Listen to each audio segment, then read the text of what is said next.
Bom dia a todos. Havendo quórum para a abertura dos trabalhos, 10 vereadores, em nome de Deus declaramos aberta a presente sessão de julgamento, convocada por meio de edital de dia 10 de outubro de 2017, publicado no Jornal Oficial do Município no dia 11/10/2017 e na Folha de Londrina, na edição de quinta-feira, dia 12/10/2017, em atendimento ao disposto no parágrafo 1º do artigo 130 do Regimento Interno. Lembramos que serão respeitados todos os procedimentos previstos no Decreto-Lei nº 201/1967. Informe que, conforme disposto na portaria número 184/2017, de 11 de outubro de 2017, no pavimento inferior desta sala de sessões deverão permanecer somente os senhores vereadores e senhora vereadora, a imprensa credenciada, os servidores em serviço, o denunciado e seus procuradores devidamente constituídos e os empregados terceirizados designados para o serviço de copa, cozinha, limpeza, manutenção e segurança. Informo ainda que não será permitido o acesso de pessoas às bancadas dos senhores vereadores e senhora vereadora, à exceção dos colaboradores do serviço de copa, da assessoria regimental e do cerimonial. Pedimos a todos os vereadores, vereadora e procuradores que farão uso da palavra para que utilize a tribuna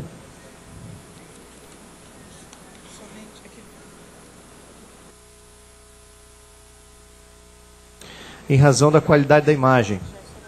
Solicito ao vereador pastor Gerson Araújo que faça a leitura do texto bíblico e aos presentes que se coloquem em pé.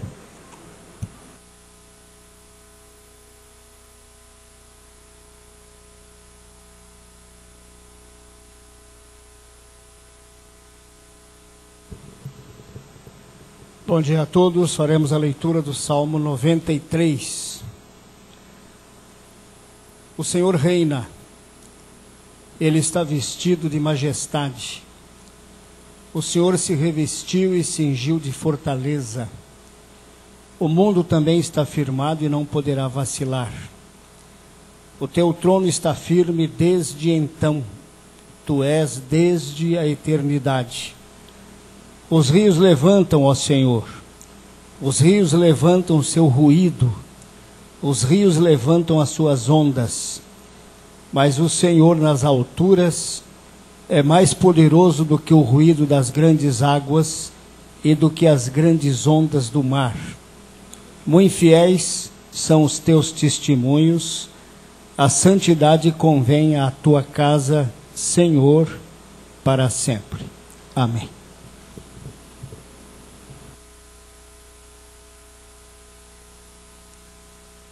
Agradecemos ao vereador pastor Gerson Araújo pela leitura do texto bíblico.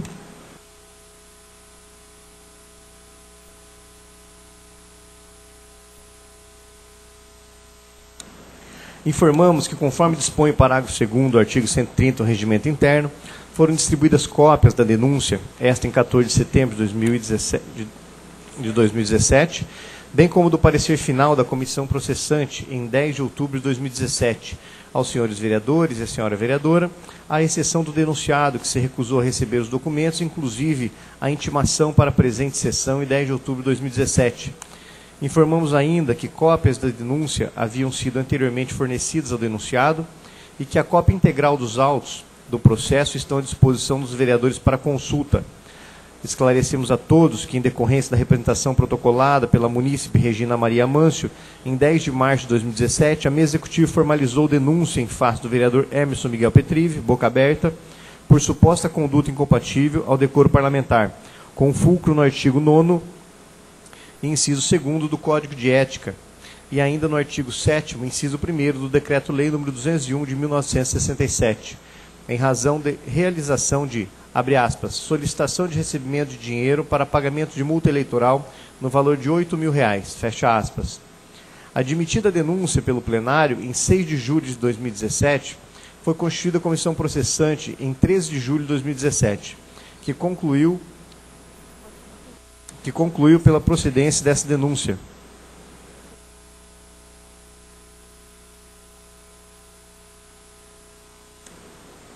Por infração do artigo 9º, inciso 2º, do Código de Ética e Disciplina Parlamentar, e ao artigo 7º, inciso 1º, do Decreto-Lei nº 201/67, tendo sido formulado um único quesito que, ao final desta sessão, será votado pelos senhores vereadores e senhora vereadora. Informo que serão lidas as peças requeridas pelos vereadores e pelo denunciado, conforme será orientado. Terminada a leitura, será franqueada a palavra aos vereadores que desejarem se pronunciar por ordem de inscrição pelo prazo de 15 minutos, vedados a partes e cessão da palavra. E ao final, ao denunciado ou aos seus procuradores por 2 horas para defesa oral. Posteriormente, passaremos à votação, pelo processo nominal, com registro no painel eletrônico da infração indicada no parecer final da comissão processante, ou seja, cada vereador a ser chamado deverá votar sim ou não ao seguinte quesito. O vereador Emerson Miguel Petrive, praticando as condutas narradas na representação, praticou infração ético-parlamentar passível de punição com a cassação do mandato? Neste momento, solicito ao vereador denunciado e aos demais vereadores que se manifestem, por ordem de inscrição, sobre o requerimento de leitura, indicando as peças que desejam sejam lidas, com indicação das respectivas folhas e ou vídeos a serem assistidos.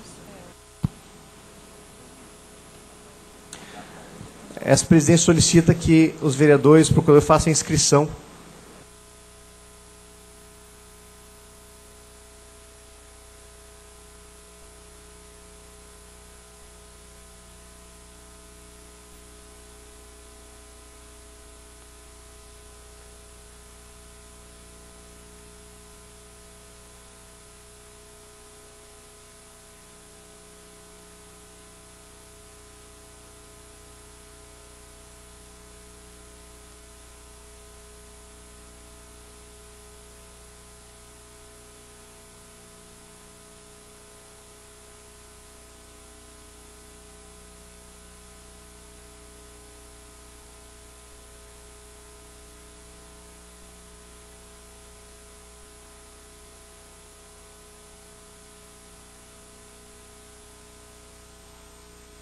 Solicito, segundo secretário, informar o primeiro inscrito. Dr. Eduardo Duarte Ferreira. Com a palavra, o Dr. Eduardo Duarte Ferreira.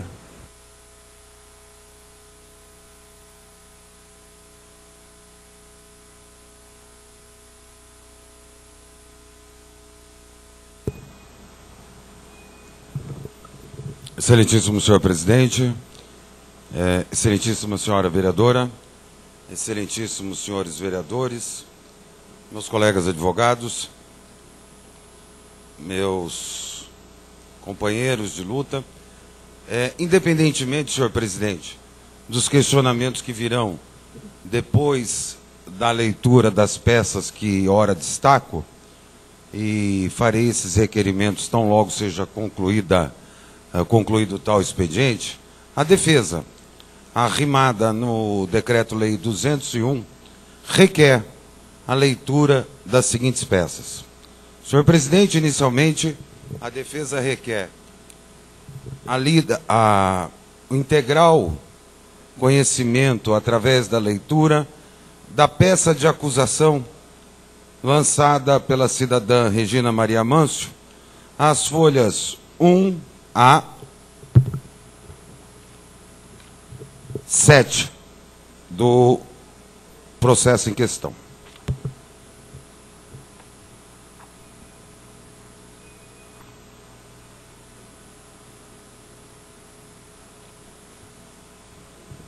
Existe um aditivo a uma emenda, que nós podemos assim dizer, a dita representação, que nós também gostaríamos que fosse lida, de 11 a 14.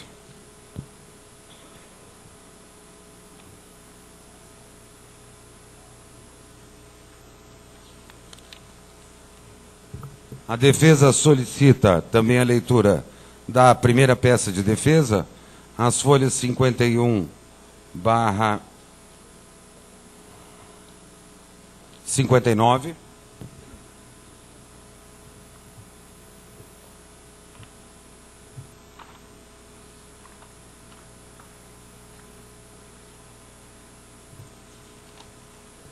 de 132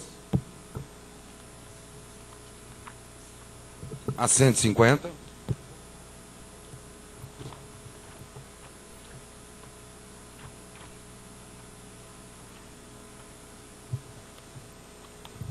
O documento, através de sentença, de folha 164 a 160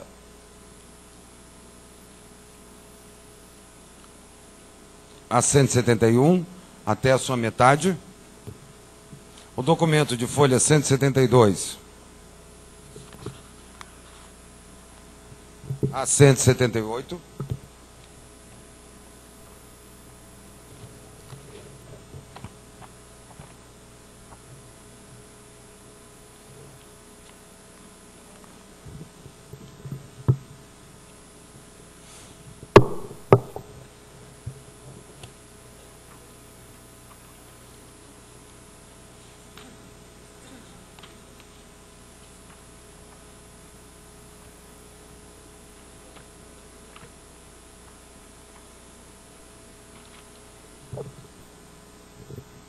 O documento de folhas 401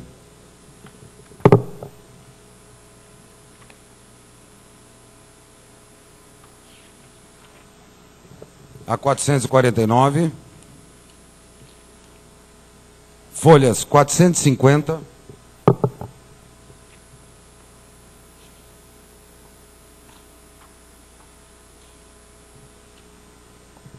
a 473,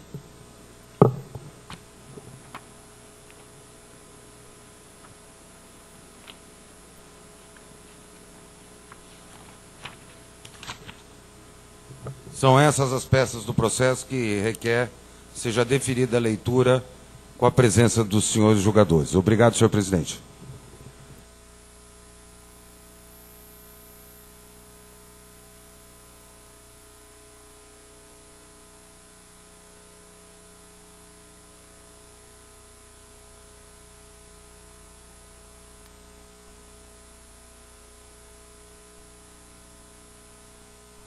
Solicito, segundo o secretário, informar o próximo inscrito.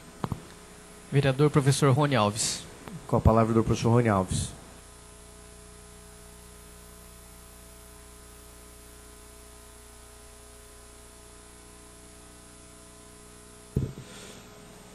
Senhor presidente Mário Neto Takahashi, bom dia. Bom dia a todos os demais presentes na casa.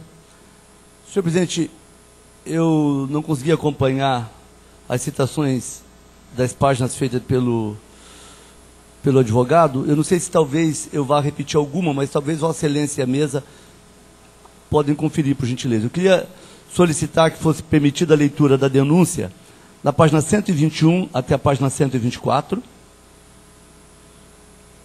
O parecer jurídico à denúncia da página 125 à página 128. E o relatório final da página 474 até a página 508.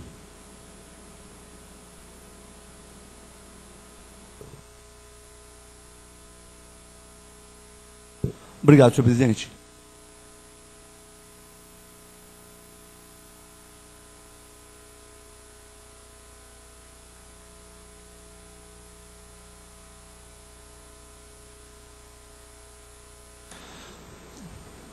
Próximo inscrito. Não há inscrito.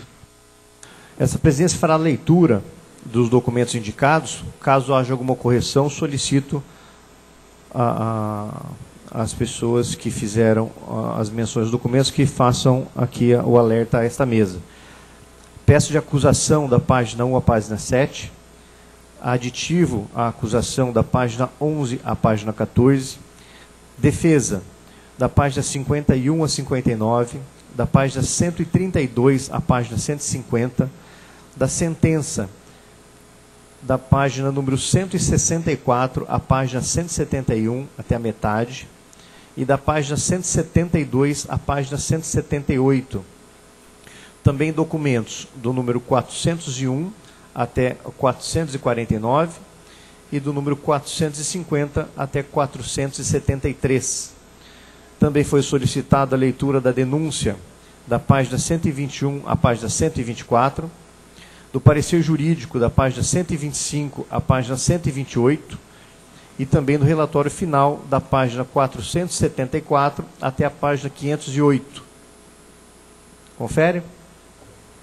Ok?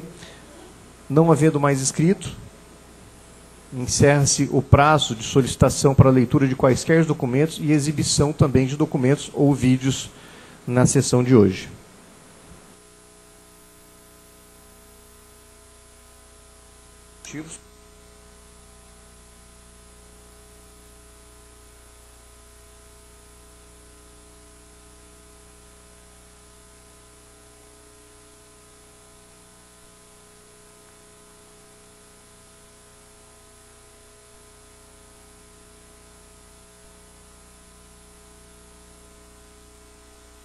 Com a palavra o doutor Eduardo. Senhor presidente, só para que não haja posteriormente qualquer tipo de contestação, essa situação se refere à leitura de peças de exibição. A defesa desde já protesta para a exibição de vídeos e documentos também quando das alegações finais orais. Então, só para que fique muito claro que usará expediente de vídeo quando das alegações finais.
Senhores vereadores, senhora vereadora, nós informamos que o início da leitura será feita pelo nosso servidor efetivo Jefferson, em relação também à solicitação do doutor Eduardo, em relação aos documentos e provas a serem produzidos no momento da defesa. Essa presidência defere toda aquela tipo de prova que tenha relação com o caso. Okay? Então, fica deferido a leitura de todas as solicitações, os documentos solicitados por ambas as pessoas, vereador Rony Alves e doutor Eduardo Ferreira, e também será deferida a produção de provas desde que guardem relação com o processo. Solicitamos, então, ao Jefferson que possa fazer o início, dar início à leitura dos documentos solicitados.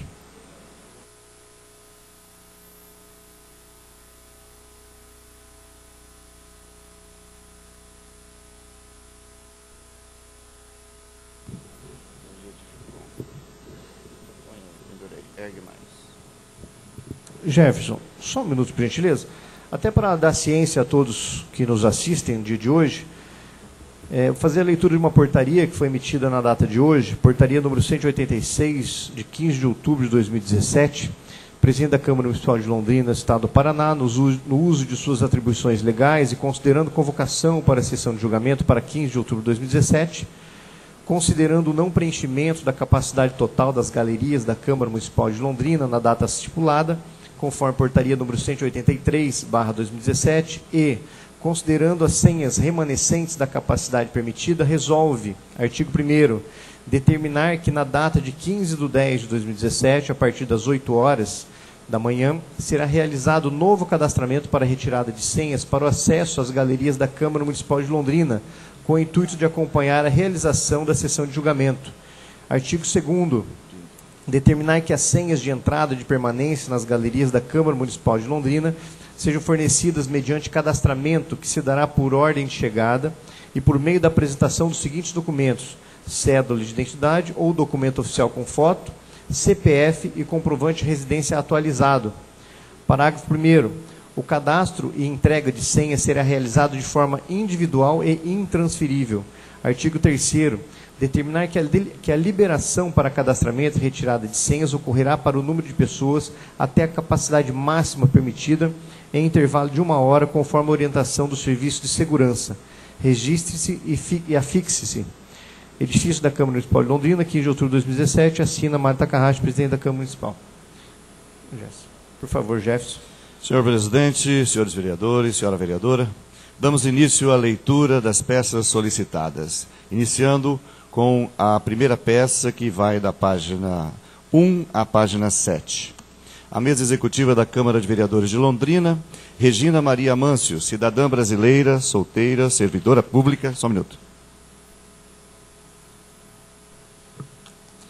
Solteira, servidora pública municipal, enfermeira, inscrita no Registro Geral RG sob o número 3.209.583.6 do Paraná, cadastro de pessoa física, CPF 362-886-83949, título eleitoral 0431-6367-0604, zona 42, seção 50, residente domiciliada nessa cidade de Londrina, Avenida Juscelino Kubitschek, número 2727, CEP 86010540, Centro, telefone 3322-1262 e Facebook Regina Maria Amâncio, endereço eletrônico reginamancio@hotmail.com, com fulcro nos artigos 16 e 247 do Regimento Interno, combinados com os artigos 16 do Código de Ética e Decoro Parlamentar, ambos desta Casa, vem perante a mesa executiva desta Casa de Leis, com devido acato e respeito, representar contra o vereador Emerson Miguel Petrive, alcunhado Boca Aberta, por conduta incompatível com o decoro parlamentar, por afronta à Constituição Federal, artigo 5º, Código Penal, artigo 50, parágrafo 1º, Regimento Interno, artigo 83, possível afronta ao artigo 250, Código de Ética, artigos 1º, 2º, inciso 2 e 6, artigo 8º, inciso 10, artigo 9º, parágrafo 1º, pelos fatos e razões que seguem narrados e documentados. da legitimidade para representar. Preliminarmente, cumpre registrar que as bases legais para se efetuar a presente representação encontram-se no regimento interno desta Casa, que assim dispõe. Artigo 16. Compete privativamente à mesa executiva da Câmara Municipal de Londrina, além de outras atribuições consignadas neste regimento interno ou dele implicitamente resultantes. Inciso 11. Adotar as providências cabíveis por solicitação do interessado para a defesa judicial e extrajudicial de vereador contra a ameaça ou prática de ato atentatório ao livre exercício e às prerrogativas constitucionais do mandato parlamentar. O mesmo caderno também disciplina a forma sobre como as representações devem ser recebidas. Artigo 247. As petições, reclamações ou representações de qualquer pessoa física ou jurídica contra ato ou omissão das autoridades e entidades públicas ou imputados a membros da Câmara Municipal de Londrina serão recebidas e examinadas pelas comissões ou pela mesa executiva desde que: inciso 1º, encaminhadas por escrito, vedado o anonimato do autor ou autores. E segundo, o assunto envolva matéria de competência da Câmara. De outro vértice, o Código de Ética também versa acerca do recebimento e encaminhamento de representações, assim dispondo. Artigo 16. Vereador, partido político representado na Câmara ou qualquer cidadão poderão representar perante a mesa executiva da Câmara contra vereador por conduta atentatória ou incompatível com o decoro parlamentar, em documento escrito e assinado que atenda aos requisitos especificados no artigo 30 desta resolução e que constem seu nome, prenome, estado civil, profissão, domicílio e residência, número da carteira de identidade, número do CPF e número do título de eleitor. Parágrafo 1º. A mesa executiva encaminhará à Comissão de Ética Parlamentar a representação por conduta atentatória ao decoro parlamentar, preenchidas as exigências de admissibilidade para a instauração do devido processo disciplinar. Entendendo estarem presentes os pressupostos para a admissibilidade do presente feito, passa-se à narrativa dos fatos. Dos fatos, o representado recebeu sentença condenatória de multa pecuniária no valor de R$ 8.000, em virtude de propaganda irregular realizada no mês de setembro de 2016, período destinado à campanha eleitoral dos postulantes a um assento no Legislativo Municipal. A sentença foi mantida em sede de recurso junto ao Tribunal Regional Eleitoral, TRE. Em conformidade com o artigo 50 do Código Penal Brasileiro, o representado tem 10 dias para efetuar o pagamento ou requerer o parcelamento da dívida. Ocorre que desde o dia 7 de março, o mesmo está fazendo uso de sua página no Facebook, divulgando um vídeo em que desencadeou uma campanha arrecadatória de fundos em qualquer valor, por meio de uma conta poupança aberta na Caixa Econômica, agência 2731, conta 013-71740, com orientação a cidadãos de boa-fé para efetuar as doações em correspondentes bancários.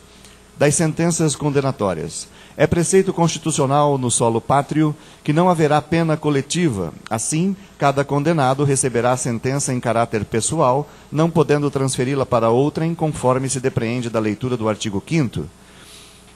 Nenhuma pena passará da pessoa do condenado, podendo a obrigação de reparar o dano e a decretação do perdimento de bens ser, nos termos da lei, estendidas aos sucessores e contra eles executadas, até o limite do valor do patrimônio transferido. A lei regulará a individualização da pena e adotará, entre outras, as seguintes. No inciso C, a linha C, multa. Como pode ser averiguado, a pena de multa imputada ao representado obedece mandamentos da nossa Carta Maior. Sobre a aplicação de penas, reza o Código Penal Brasileiro. Artigo 32. As penas são privativas de liberdade, restritiva de direitos e de multa. Sobre a condenação ao pagamento de multa, encontramos, no artigo 49, a pena de multa consiste no pagamento ao fundo penitenciário da quantia fixada na sentença e calculada em dias multa. Será no mínimo de 10 e no máximo de 360 dias multa. Conforme acima registrado, o representado foi condenado ao pagamento de R$ 8.000, assim previsto no parquê supramencionado. Artigo 50. A multa deve ser paga dentro de 10 dias depois de transitada em julgado a sentença. A requerimento do condenado e conforme as circunstâncias, o juiz pode permitir que o pagamento se realize em parcelas mensais. Parágrafo 1º. A cobrança da multa pode efetuar-se mediante desconto no vencimento ou salário do condenado quando a. aplicada isoladamente, até onde é sabido, o representado foi punido apenas com a sanção pecuniária. Conforme os dispositivos acima transcritos, o vereador poderia, caso estivesse agindo de boa-fé, poderia peticionar apresentar suas razões, requerendo que o montante fosse parcelado e descontado de seus vencimentos. Dos vereadores. O regimento interno desta Casa contém os preceitos norteadores para a boa atuação de seus pares, prescrevendo direitos, deveres e obrigações. Assim, dispondo em um de seus artigos, artigo 83, no exercício do mandato, o vereador atenderá às prescrições constitucionais da Lei Orgânica do Município de Londrina e regimentais, sujeitando às medidas disciplinares nelas contidas. No vídeo de sua campanha arrecadatória, em 3 ocasiões, o representado refere-se à pessoa de Claudinho, que estaria fazendo as imagens, em dado momento verbaliza: o Claudinho trabalha com a gente, ajudando a defender o povo. No site da Câmara, na página do representado, consta como um de seus assessores a pessoa de Cláudio Sérgio Farion. Em sendo este o Claudinho, citado no vídeo, o representado sopesa os preceitos do artigo 250 do Regimento Interno, que assim dispõe sobre os servidores lotados nesta Casa. Artigo 250. Os serviços administrativos da Câmara Municipal de Londrina reger-se-ão pelo regulamento especial, aprovado pelo plenário e considerado parte integrante deste regimento interno, e serão dirigidos pela mesa executiva, que expedirá as normas ou as instruções complementares necessárias. Caso a pessoa de Claudinho assessor seja o mesmo citado no vídeo em comento, o representado afrontou o comando normativo supramencionado. Sobre o Código de Ética e Decoro Parlamentar. Além do regimento interno, esta Casa dispõe de um Código de Ética como elemento norteador das ações parlamentares, de onde retiramos os seguintes mandamentos. Artigo 1º. Em consonância com os princípios éticos que devem reger a conduta dos que estão no exercício do mandato popular, ficam estabelecidos os deveres fundamentais dos membros da Câmara Municipal de Londrina, os atos atentatórios e incompatíveis com o decoro parlamentar, as penalidades e o processo disciplinar cabível. De pronto, no capítulo introdutório, preconiza-se a observância dos princípios éticos, deveres e atos atentatórios a serem seguidos pela edilidade. Artigo 2º. São deveres fundamentais do vereador, além de outros previstos na Lei Orgânica e no Regimento Interno: respeitar e cumprir as Constituições Federal e do Estado, a Lei Orgânica do Município, as leis e as normas internas da Câmara; exercer o mandato com dignidade e respeito à coisa pública e à vontade popular, agindo com boa-fé e probidade. Este artigo assevera como deveres fundamentais do vereador o respeito à Constituição Federal, fato que o representado não observa, especialmente no que tange o artigo 5º, inciso 15º. Artigo 8º. Atentam contra o decoro parlamentar as seguintes condutas. 10. Usar os poderes e prerrogativas do cargo para constranger ou aliciar servidor, colega ou qualquer pessoa sobre a qual exerça ascendência hierárquica, com o fim de obter qualquer espécie de favorecimento. Conforme acima mencionado, o representado faz referência à pessoa de Claudinho, como sendo alguém que o ajuda a defender o povo. Cumpre ao mesmo esclarecer quem é esta pessoa. Em sendo este Claudinho o mesmo servidor que aparece como assessor de seu gabinete, o representado incorreu em desrespeito ao comando acima descrito. Da conduta incompatível com o decoro parlamentar. O representado aparece no vídeo acima referido fazendo-se de vítima, reclamando de implacável perseguição por parte de supostos poderosos que tentam calar sua voz em defesa do povo, dentre estes, os juízes, no caso em tela, os desembargadores do TRE, que confirmaram a sentença de pagamento de multa, exarado pelo magistrado de primeira instância. Tanta perseguição em face de sua atuação para defender o povo que seria humilhado, precisando implorar de joelhos por atendimento em saúde na cidade de Londrina. Com tal comportamento, mente de forma descarada, assim como também o faz ao alegar que, se não efetuar o pagamento até o dia 22 de março, ficará impedido de ser vereador e assim não poderá defender o povo contra os poderosos. Ao pedir as doações, elenca uma série de cidades do estado do Paraná, de onde os cidadãos de bem que não o conhecem e por isso o apoiam, poderão efetuar os depósitos, inclusive em casas lotéricas, haja vista ter aberto a conta poupança em agência da Caixa Econômica. Sobre o comportamento incompatível com o decoro, prescreve o Código em comento. Artigo 9º. Constituem procedimentos incompatíveis com o decoro parlamentar. Parágrafo 1º. Entende-se por abuso das prerrogativas que lhes são asseguradas pela Constituição Federal, pela Lei Orgânica e pelo Regimento Interno, ultrapassar os limites da razoabilidade no uso da inviolabilidade por opiniões, palavras e votos. alega que está fazendo doação de parte dos seus vencimentos ao Hospital do Câncer. Assim, não tem dinheiro para arcar com o ônus da multa a qual foi sentenciado, razão pela qual faz o apelo às pessoas de bem que o apoiam na luta contra os poderosos. Conforme pode ser observado, o vereador ultrapassou com suas mentiras e distorções dos fatos os mais comezinhos limites da razoabilidade assentados no preceito acima transcrito.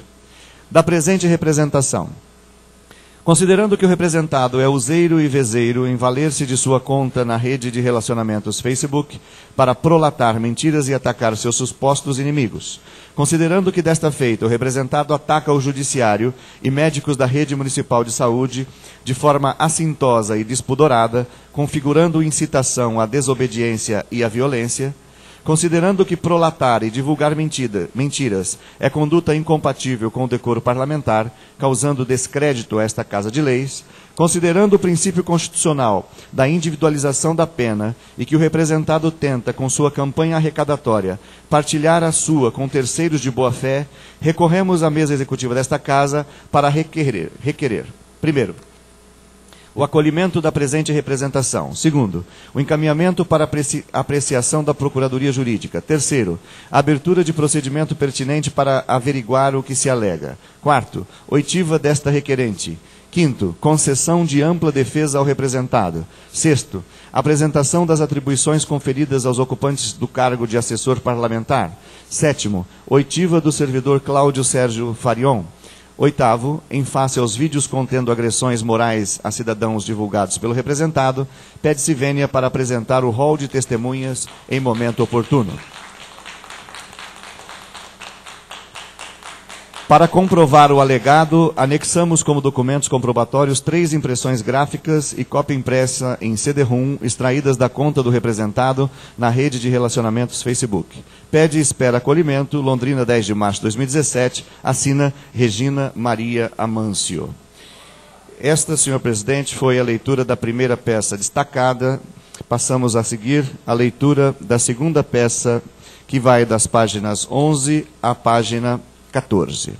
A mesa executiva da Câmara de Vereadores de Londrina, Regina Maria Amâncio, cidadã brasileira, devidamente qualificada na petição protocolizada sob o número 496, datada de 10 de março de 2017, vem perante a mesa executiva desta Casa de Leis emendar a petição para incluir o artigo 171 do Código Penal e no artigo 9º do Código de Ética anteriormente citado, incluir os incisos 1 e 2 e o parágrafo 2º, conforme se segue relatado. Do crime de estelionato. O representado incorreu no crime de estelionato ao verbalizar em sua campanha arrecadatória que, devido sua atuação em defesa dos pobres, é perseguido por juízes e que, ao comparecer à UPA do Jardim do Sol, cumprindo sua função de vereador, surpreendeu médicos dormindo e o povo esperando por 10, 12, 14 horas para ser atendido, sendo obrigado a implorar de joelhos para receberem atendimento dos folgados que ganham para dormir, sendo este o motivo da condenação ao pagamento de multa no valor de R$8.000. Em referida peça midiática, também consta falas de que, se a multa não for paga até o dia 22 de março, o representado ficará impedido de ser vereador e não poderá defender o povo. Outro engodo engendrado para a obtenção de vantagem ilícita. Ao prolatar tais mentiras, induziu pessoas de boa-fé ao erro e, auferindo vantagem pecuniária, o representado incorreu no crime de estelionato tipificado no artigo 171 do CP, assim positivado. Artigo 171.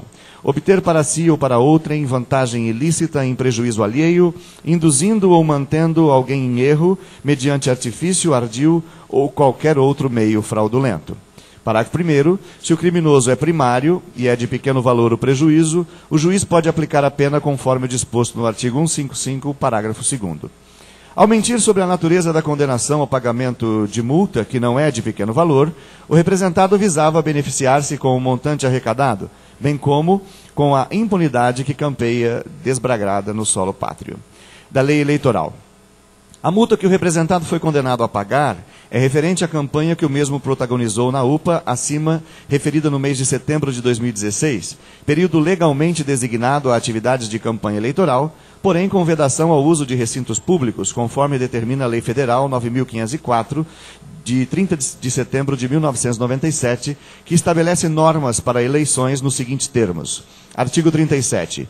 Nos bens cujo dependa de cessão ou permissão do poder público, ou que a ele pertençam, e nos bens de uso comum, inclusive postes de iluminação pública, sinalização de tráfego, viadutos, passarelas, pontes, paradas de ônibus e outros equipamentos urbanos, é vedada a veiculação de propaganda de qualquer natureza, inclusive pichação, inscrição a tinta e exposição de placas, estandartes, faixas, cavaletes, bonecos e assemelhados. No seu parágrafo 1º, a veiculação de propaganda em desacordo com o disposto no caput deste artigo, sujeita o responsável, após a notificação e comprovação, à restauração do bem, e caso não cumprida no prazo, a multa no valor de R$ 2.000 a R$ 8.000. Ressalte-se que em setembro de 2016, quando o representado cometeu o crime eleitoral, referido compêndio completava 19 anos de vigência.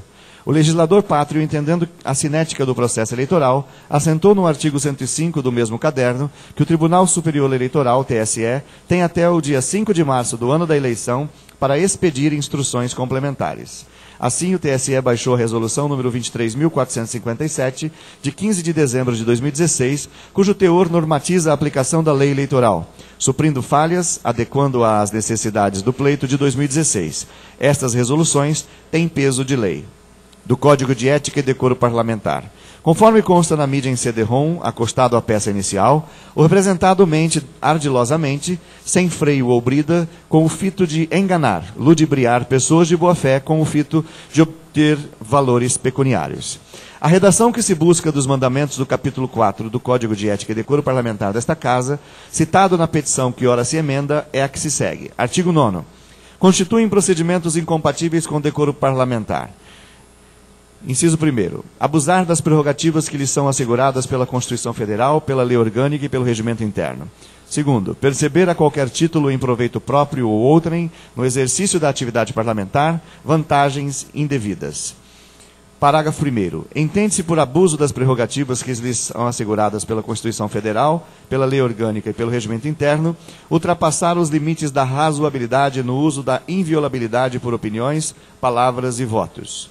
Parágrafo 2º. A percepção de vantagens pecuniárias, como doações, cortesias e benefícios, salvo os de inexpressivo valor econômico ou favorecimento de empresas, de grupos econômicos ou de autoridades públicas, condicionadas à tomada de posição ou de voto, incluem-se no disposto no inciso 2º deste artigo.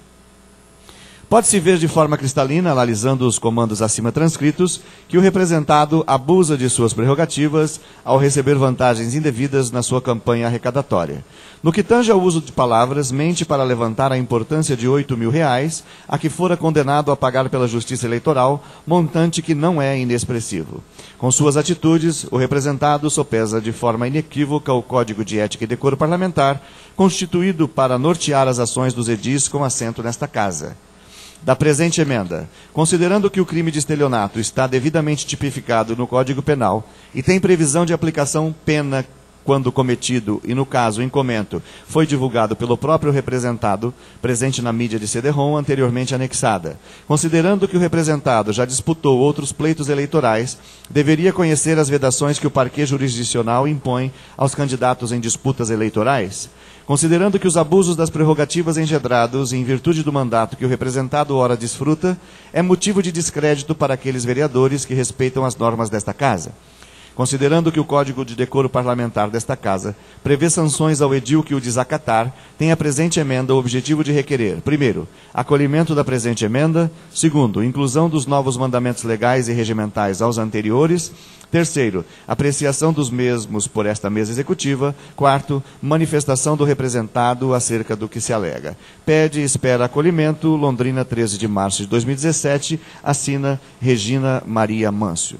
Senhor presidente, esta foi a leitura da segunda peça destacada.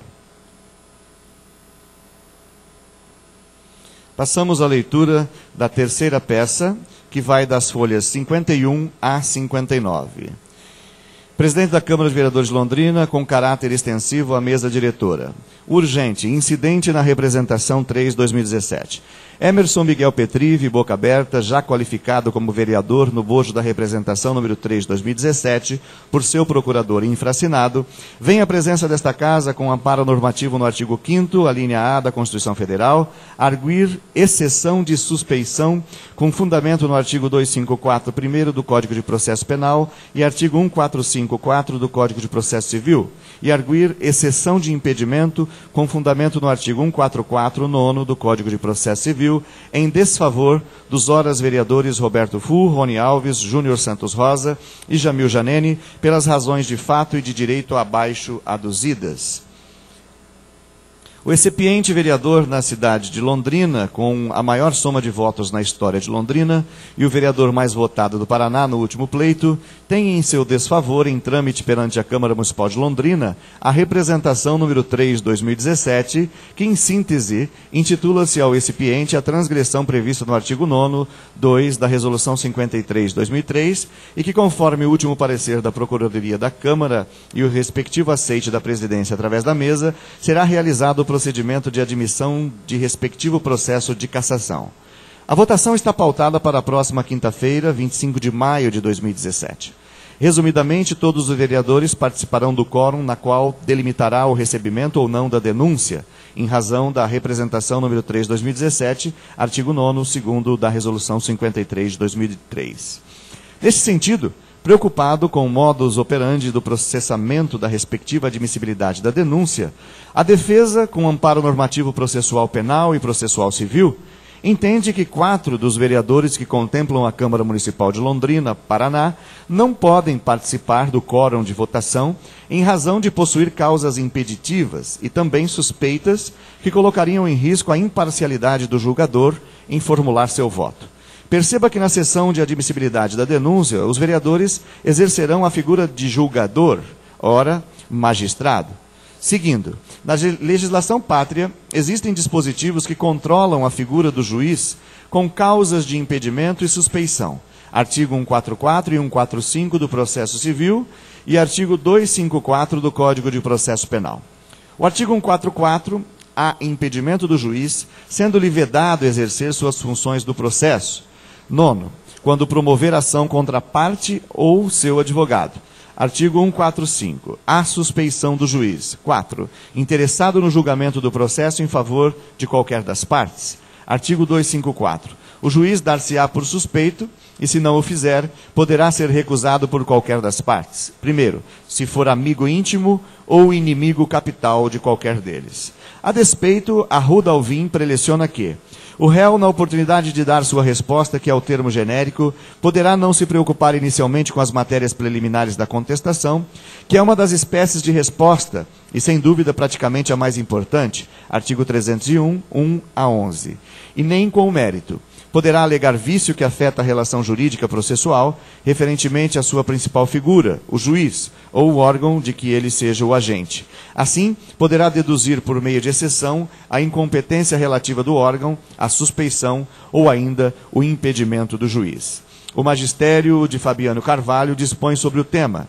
O impedimento é causa que retira o atributo da imparcialidade do juiz para o regular exercício da atividade jurisdicional e, por esse motivo, provoca seu afastamento de qualquer processo ou incidente que nele funcione.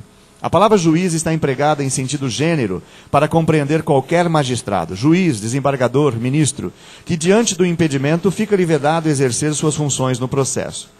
O impedimento pode ser reconhecido de ofício, hipótese em que se ordenará a remessa dos autos a seu sucessor legal, de acordo com as normas de organização judiciária ou do regimento interno do tribunal, ou ainda alegado pela parte em petição específica. O vício do impedimento pode ser reconhecido ou alegado a qualquer tempo e grau de jurisdição, inclusive no STF ou STJ.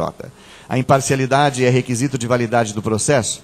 Assim, o exercício da função jurisdicional por juiz impedido provoca a invalidade do processo. De outro lado, se houver decisão de mérito transitada em julgado, ou decisão que, embora não seja de mérito, impeça nova propositura da demanda ou admissibilidade do recurso correspondente proferida por juiz impedido, será possível o ajuizamento da ação rescisória, artigo 966, inciso 2, primeira parte e parágrafo 2º. O processo judicial é marcado por um campo de manifestação de interesses não convergentes, que produz um sentimento de desconforto entre os sujeitos do litígio. Essa ideia inspirou o inciso 9º do artigo 144, que estabelece como motivo de impedimento quando o juiz promover demanda, seja qual for a natureza. Tal como o impedimento, a suspeição é causa que retira o atributo da imparcialidade do juiz para o regular exercício da atividade jurisdicional. E, por esse motivo, provoca-se o afastamento de qualquer processo ou incidente que nele funcione. A palavra juiz está empregada em sentido gênero para compreender qualquer magistrado. Juiz, desembargador, ministro. Diante da suspeição, fica-lhe vedado exercer suas funções no processo. A suspeição pode ser suscitada de ofício ou provocada pela parte mediante petição específica, salvo o motivo de foro íntimo, que somente o juiz pode declará-lo. Ao contrário do impedimento, o vício da suspeição não pode ser alegado a qualquer tempo. A matéria é preclusiva. A suspeição não é motivo para o ajuizamento de ação rescisória. É vedado ao juiz interessado no julgamento do processo em favor de qualquer das partes exercer função jurisdicional. A manifestação de interesse pelo objeto litigioso disputado pelas partes retira do juiz sua condição de sujeito imparcial e o afasta do seu dever de assegurar às partes paridade de tratamento em relação ao exercício de direitos e faculdades processuais. A palavra interesse tem sentido amplo para compreender interesse jurídico, econômico, religioso, político, entre muitos outros. O interesse do juiz, para torná-lo suspeito, deverá ser demonstrado por fato capaz de beneficiá-lo ou prejudicá-lo. O eventual erro jurisdicional praticado pelo juiz na condução do processo não caracteriza isoladamente a suspeita de parcialidade. Guilherme Nucci pressiona sobre o artigo 254(1) do Código de Processo Penal. Inimizade capital é a aversão contundente e inequívoca entre duas pessoas, implicando reconhecimento geral ou, ao menos, em notoriedade parcial, que transcenda a terceiros. Por isso, se o objetivo maior é garantir a imparcialidade do magistrado conforme preceito constitucional, é de ser aceita a possibilidade de arguição de exceção de suspeição em caso de amizade íntima ou inimizade capital. Eis os dispositivos e a doutrina a respeito do tema. No caso entablado, é possível verificar que 3 dos vereadores possuem processos contra o recipiente, conforme documentos em anexo. Roberto Fu, Rony Alves e Júnior Santos Rosa, decaindo de forma clara no artigo 144, 9 do Código de Processo Civil. Para exemplificar, nos autos números 51.324, 15, 2013, 8, 16, 14, em trâmite na primeira turma recursal, o vereador Rony Alves se encontra como autor em um processo de desacato contra o recipiente. Nos autos 3903, 40, 2016, 8, 16, 14, em trâmite perante o 6º Juizado Especial Cível de Londrina, o vereador Roberto Fu se encontra como autor de uma ação indenizatória contra o recipiente. Nos autos 129, 10, 2016, 8, 16, 157, em trâmite perante a 157ª Zona Eleitoral, se encontra como autor vítima de um processo de injúria, também em desfavor do recipiente. Portanto, resta-se devidamente comprovado que os 3 possuem processos contra o recipiente e não podem exercer o papel de imparcialidade, ou seja, de julgador, na sessão de 25 de maio de 2017, que terá como tema o quórum de admissibilidade de denúncia. Em relação ao vereador Jamil Janene, o recipiente é o autor de uma representação perante a Câmara Municipal de Londrina, conforme documento em anexo, que pode, inclusive, ser encontrado no portal da Câmara Municipal. Não obstante, o recipiente efetuará a juntada de um CD-ROM com a sessão do dia 11 de maio de 2017, no qual todos os exceptos se manifestaram sobre os processos ora intitulados neste incidente, e também se manifestaram sobre as histórias com o recipiente, confirmando a tese de que são inimigos, artigo 2541 do CPP. Na ordem do CD-ROM, até para que facilite a análise, A, excepto Roberto Fu, B, excepto Rony Alves, C, excepto Jamil Janene, D, excepto Júnior Santos Rosa. Ainda em relação ao excepto Jamil Janene, houve a confusão que é de conhecimento de todos, o que decairia no artigo 2541 do Código de Processo Penal, ou seja, são inimigos declarados. Por fim, haja vista que os vereadores exercerão a figura do julgador, magistrado. Ao votar a admissibilidade da denúncia, é importante trazer à tona a figura do juiz conforme as palavras de Lênio Streck. Decidir não é escolher. Escolhas são da ordem de nossa razão prática. Escolhe-se entre ir ao cinema ou ao futebol. Mas quando o juiz decide, judicialmente falando, deve fazê-lo a partir do direito. Evidente que a decisão não é um ato subsuntivo. A subsunção sequer se sustenta filosoficamente. Subsunção é tão fictícia quanto a sustentação da verdade real. Mas a decisão tampouco é um ato arbitrário. O juiz não é escravo da lei, óbvio isso. Mas, por favor, ele tampouco é dono da lei, ou da Constituição, ou do conceito de religião, ou do conceito de cultura, ou do conceito de preconceito, ou do conceito de discurso de ódio. Juiz não é neutro, ninguém o é. Não é disso que se trata.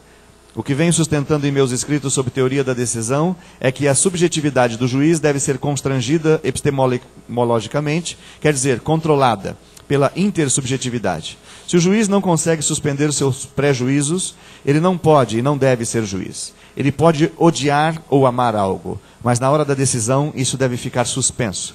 Isso se chama de responsabilidade política. Democracia é isso. Caso contrário, meus direitos dependerão da boa vontade do juiz. E repito a frase que não é minha, é de Agostinho Ramalho. Deus me livre da bondade dos bons.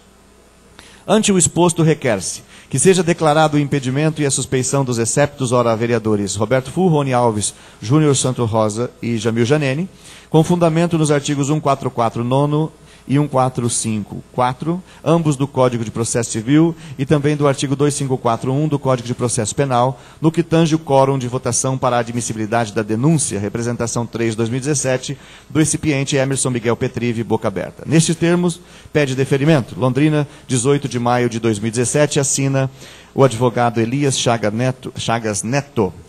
Senhor presidente, essa foi a terceira peça solicitada para leitura. Passaremos agora à leitura da quarta peça.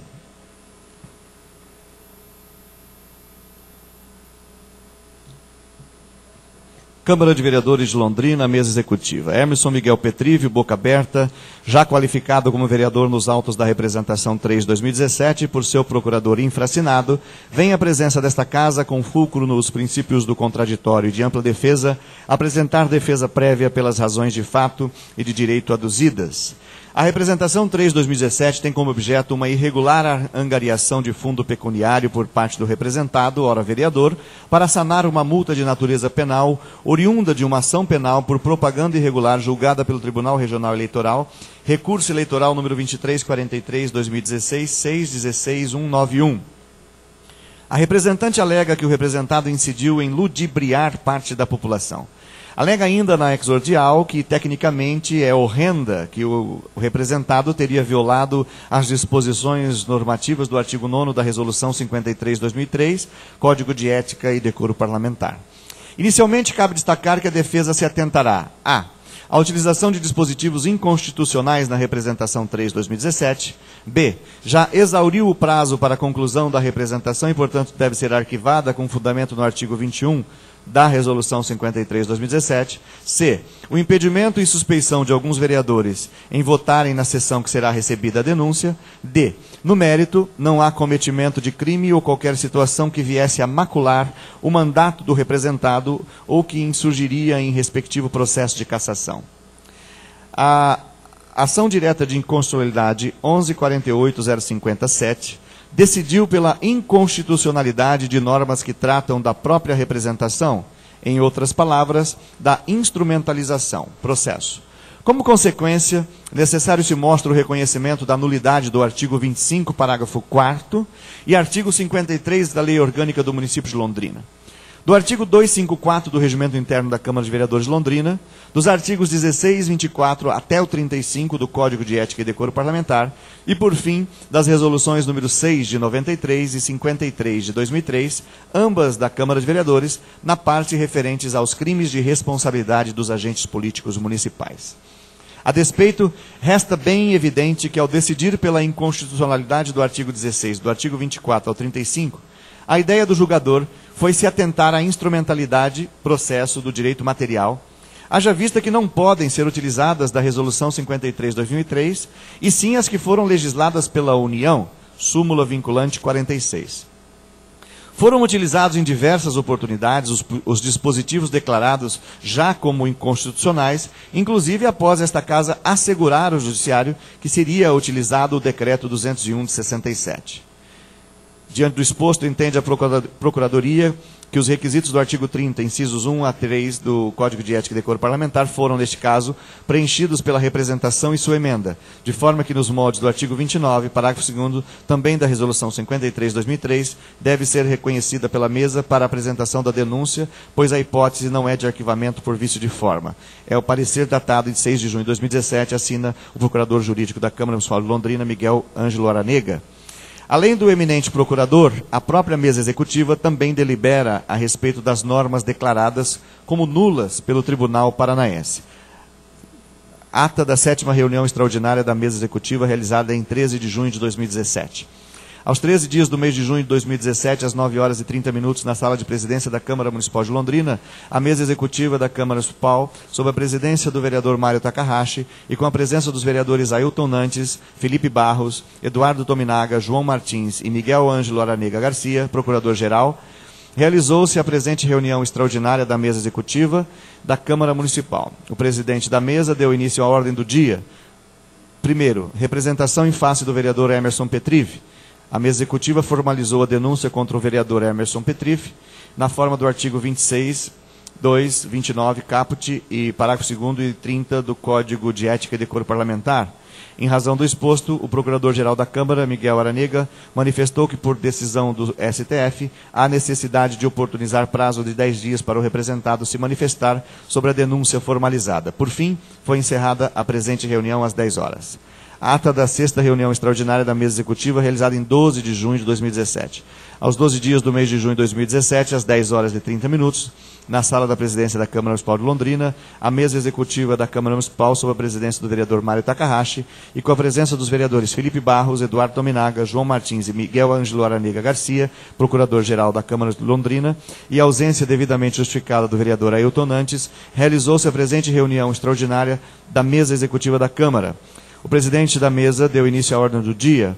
Representação em face do vereador Emerson Petrive, a mesa recebeu o parecer da Procuradoria Jurídica, no qual é colocado que a aludida representação atende aos requisitos do artigo 30, incisos 1 a 3, do Código de Ética e Decoro Parlamentar.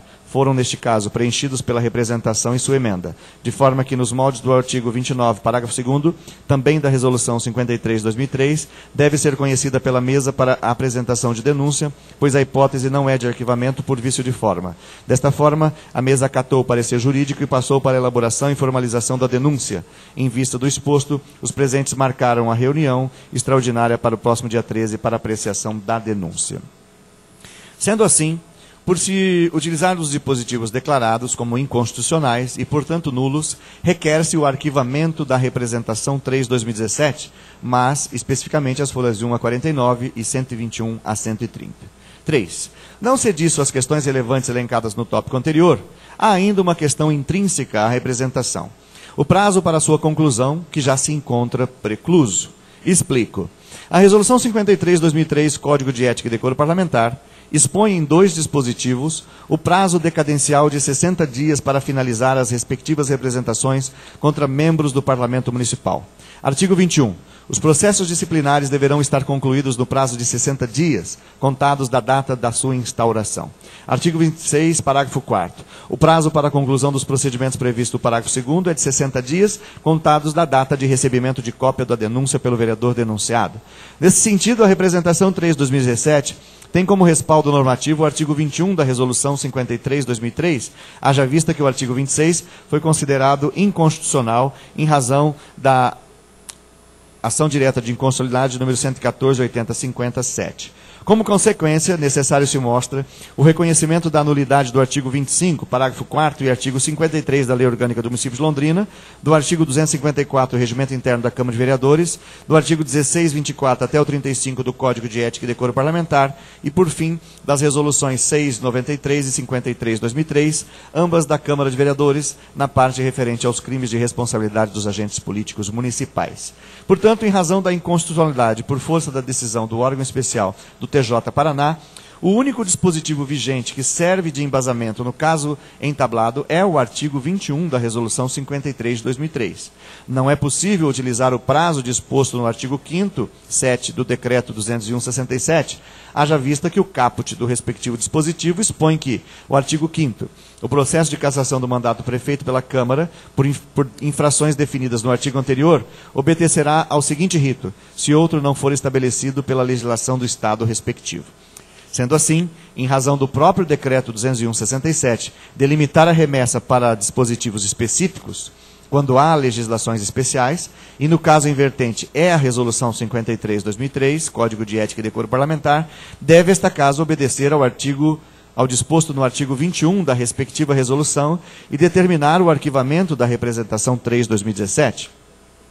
A título de esclarecimento, conforme o próprio sítio da Câmara Municipal de Londrina, a representação foi proposta no dia 10 de março de 2017 e se encontra em trâmite até o presente momento, ou seja, aproximadamente 93 dias. Portanto, requer-se o arquivamento da representação 3/2017, com base no artigo 21 da Resolução 53/2003, que, em síntese, aduz o prazo decadencial de 60 dias para encerrar as representações que tramitam contra o Parlamento Municipal e, conforme já aduzido anteriormente, está em trâmite há 93 dias. 3. Não obstante, há ainda uma questão que é a suspeição e o impedimento de determinados vereadores, caso não acolhida as teses defensivas, de votarem na sessão de recebimento da denúncia. Para exemplificar, nos autos 51.324, 15/2013 e 8/1614, em trâmite na primeira turma recursal, o vereador Rony Alves se encontra como autor em um processo em desacato contra o recipiente. Nos autos 3903, 40/2016, 8/1614, em trâmite perante o 6º Juizado Civil Especial de Londrina, o vereador Roberto Fusso se encontra como autor de uma ação indenizatória contra o recipiente. Nos autos 129/10/2016, 8/16-157, em trâmite perante a Zona Eleitoral 157, se encontra como autor vítima de um processo de injúria também em desfavor do recipiente. Autos número 34.415, 53/2017, 8/1614, em trâmite perante o 1º Juizado Especial Criminal de Londrina, o vereador Wilson Bittencourt se encontra no polo passivo. Não obstante, o recipiente efetuará a juntada de um CD-ROM com a sessão do dia 11 de maio de 2017, no qual todos os receptos se manifestaram sobre os processos ora intitulados neste incidente e também se manifestaram sobre as histórias com o recipiente, confirmando a tese de que são inimigos. Artigo 2541 do CPP. Na ordem do CD-ROM, até para que facilite a análise, excepto Roberto Fu, excepto Rony Alves, excepto Jamil Janene, excepto Júnior Santos Rosa. Ainda em relação ao excepto Jamil Janene, houve a confusão que é de conhecimento de todos, o que decairia no artigo 254.1 do Código de Processo Penal, ou seja, são inimigos declarados. Por fim, haja vista que os vereadores exercerão a figura do julgador, magistrado. Ao votar a admissibilidade da denúncia, é importante trazer à tona a figura do juiz, conforme as palavras de Lênio Streck. Decidir não é escolher, escolhas são da ordem de nossa razão prática. Escolhe-se entre ir ao cinema ou ao futebol. Mas quando o juiz decide, judicialmente falando, deve fazê-lo a partir do direito. Evidente que a decisão não é um ato subsuntivo, a subsunção sequer se sustenta filosoficamente. Subsunção é tão fictícia quanto a sustentação da verdade real. Mas a decisão tampouco é um ato arbitrário. O juiz não é escravo da lei, óbvio isso, mas, por favor, ele tampouco é dono da lei, ou da Constituição, ou do conceito de religião, ou do conceito de cultura, ou do conceito de preconceito, ou do conceito de discurso de ódio. Juiz não é neutro, ninguém o é. Não é disso que se trata. O que venho sustentando em meus escritos sobre teoria da decisão é que a subjetividade do juiz deve ser constrangida epistemologicamente, quer dizer, controlada pela intersubjetividade. Se o juiz não consegue suspender seus pré-juízos, ele não pode e não deve ser juiz. Ele pode odiar ou amar algo, mas na hora da decisão isso deve ficar suspenso. Isto se chama de responsabilidade política. Democracia é isso. Caso contrário, meus direitos dependerão da boa vontade do juiz. E repito a frase que não é minha, é de Agostinho Ramalho. Deus me livre da bondade dos bons. Na legislação pátria, existem dispositivos que controlam a figura do juiz com causas de impedimento e suspeição. Artigo 144 e 145 do Processo Civil e artigo 254 do Código de Processo Penal. O artigo 144. Há impedimento do juiz sendo-lhe vedado exercer suas funções no processo, quando promover ação contra a parte ou seu advogado. Artigo 145. Há suspeição do juiz, interessado no julgamento do processo em favor de qualquer das partes. Artigo 254. O juiz dar-se-á por suspeito e, se não o fizer, poderá ser recusado por qualquer das partes. Primeiro, se for amigo íntimo ou inimigo capital de qualquer deles. A despeito, a Ruda Alvim preleciona que o réu, na oportunidade de dar sua resposta, que é o termo genérico, poderá não se preocupar inicialmente com as matérias preliminares da contestação, que é uma das espécies de resposta e, sem dúvida, praticamente a mais importante, e nem com o mérito. Poderá alegar o vício que afeta a relação jurídica processual referentemente à sua principal figura, o juiz, ou o órgão de que seja ele o agente. Assim, poderá deduzir por meio de exceção a incompetência relativa do órgão, a suspeição ou ainda o impedimento do juiz. O magistério de Fabiano Carvalho dispõe sobre o tema. O impedimento é causa que retira o atributo da imparcialidade do juiz para o regular exercício da atividade jurisdicional e, por esse motivo, provoca seu afastamento de qualquer processo ou incidente que nele funcione. A palavra juiz está empregada em sentido gênero para compreender qualquer magistrado, juiz, desembargador, ministro, que diante do impedimento fica-lhe vedado exercer suas funções no processo. O impedimento pode ser reconhecido de ofício, hipótese em que ordenará a remessa dos autos a seu sucessor legal, de acordo com as normas de organização judiciária ou de regimento interno do tribunal ou ainda alegado pela parte em petição específica. O vício do impedimento pode ser reconhecido ou alegado a qualquer tempo e grau de jurisdição, inclusive no STF ou STJ. A imparcialidade é requisito de validade do processo. Assim, o exercício da função jurisdicional por juiz impedido provoca a invalidade do processo. De outro lado, se houver decisão de mérito transitada em julgado ou decisão que, embora não seja de mérito, impeça a nova propositura de demanda ou admissibilidade do recurso correspondente, proferida por juiz impedido, será possível o ajuizamento da ação rescisória, previsto no artigo 966, inciso 2, primeira parte, parágrafo 2º. O processo judicial é marcado por um campo da manifestação de interesses não convergentes, que produz um sentimento de desconforto entre os sujeitos do litígio. Essa ideia inspirou o inciso 9º do artigo 144, que estabelece como motivo de impedimento quando o juiz promover demanda, seja qual for a natureza. Tal como o impedimento, a suspeição é causa que retira o atributo da imparcialidade do juiz para o regular exercício da atividade jurisdicional e, por esse motivo, provoca seu afastamento de qualquer processo ou incidente que nele funcione. A palavra juiz está empregada em sentido gênero para compreender qualquer magistrado, juiz, desembargador, ministro, diante da suspeição, fica-lhe vedado exercer suas funções no processo. A suspeição pode ser suscitada de ofício ou provocada pela parte mediante petição específica, salvo o motivo de foro íntimo que somente o juiz pode declará-lo. Ao contrário do impedimento, o vício da suspeição não pode ser alegado a qualquer tempo. A matéria é preclusiva. A suspeição não é motivo para o ajuizamento de ação rescisória. É vedado ao juiz interessado no julgamento do processo em favor de qualquer das partes exercer função jurisdicional. A manifestação de interesse pelo objeto litigioso disputado pelas partes retira do juiz sua condição de sujeito imparcial e o afasta de seu dever de assegurar às partes paridade de tratamento em relação ao exercício de direitos e faculdades processuais. A palavra interesse tem sentido amplo para compreender interesse jurídico, econômico, religioso, político, entre muitos outros. O interesse do juiz para torná-lo suspeito deverá ser demonstrado por fato capaz de beneficiá-lo ou prejudicá-lo. O eventual erro jurisdicional praticado pelo juiz na condução do processo não caracteriza isoladamente a suspeita de parcialidade. Guilherme Nucci preleciona sobre o artigo 2541 do Código de Processo Penal. Inimizade capital é a aversão contundente e inequívoca entre duas pessoas, implicando o reconhecimento geral ou, ao menos, em notoriedade parcial que transcenda terceiros. Por isso, se o objetivo maior é garantir a imparcialidade do magistrado, conforme preceito constitucional, é de ser aceita a possibilidade de arguição de exceção de suspeição em caso de amizade íntima ou inimizade capital. Eis os dispositivos e a doutrina a respeito do tema. Ressalta-se que no mandato de segurança 402.000, que tinha como parte autora Antônio Cassimiro Bellinati, o magistrado na época, magistrado na cidade de Londrina, atualmente desembargador no TJ Paraná, decidiu que Elza Correia e Carlos Eduardo Santa Rosa não poderia participar do quórum de julgamento para recebimento da denúncia e posteriormente para o respectivo voto de cassação. E parece razoável a qualquer cidadão se opor a julgamento cujos votos de um colegiado, que atua como poder judicante, já se direcionam à condenação numa atitude evidentemente parcial de pré-julgamento.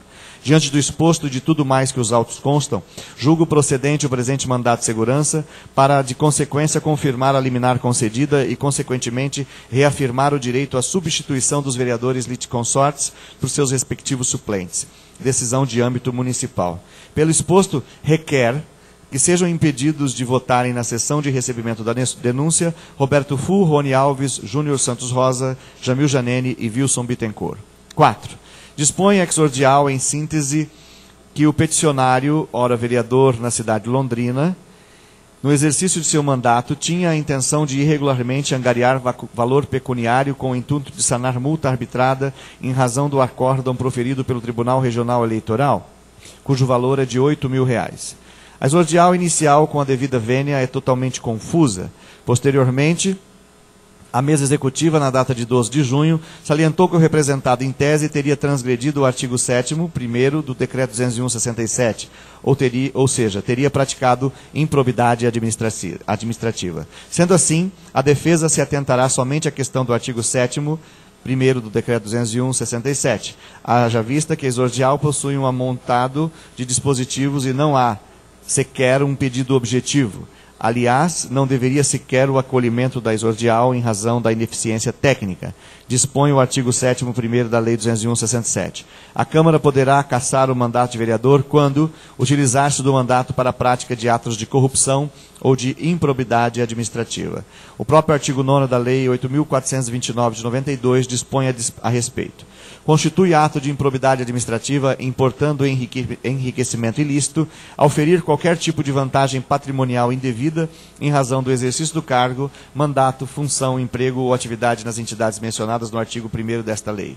Embora o eminente procurador da Câmara Municipal tente interpretar a norma ora intitulada, vale dizer que para a incidência do artigo 7º, 1º do Decreto 201/67, juntamente com o artigo 9º da Lei 8.429 de 92, dispõe de alguns requisitos intrínsecos à improbidade administrativa.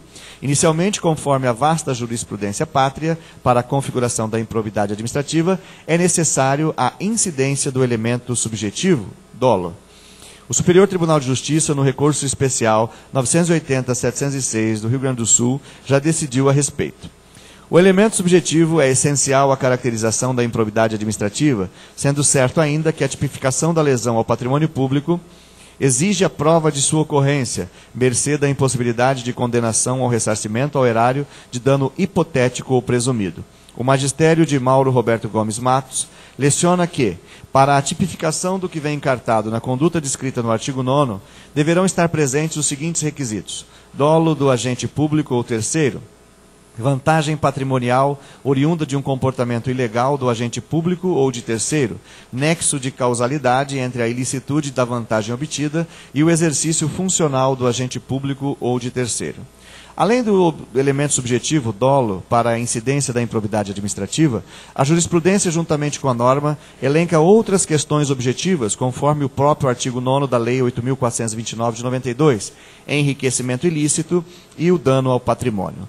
O Superior Tribunal de Justiça, no recurso especial 909-446, dispõe a respeito do tema.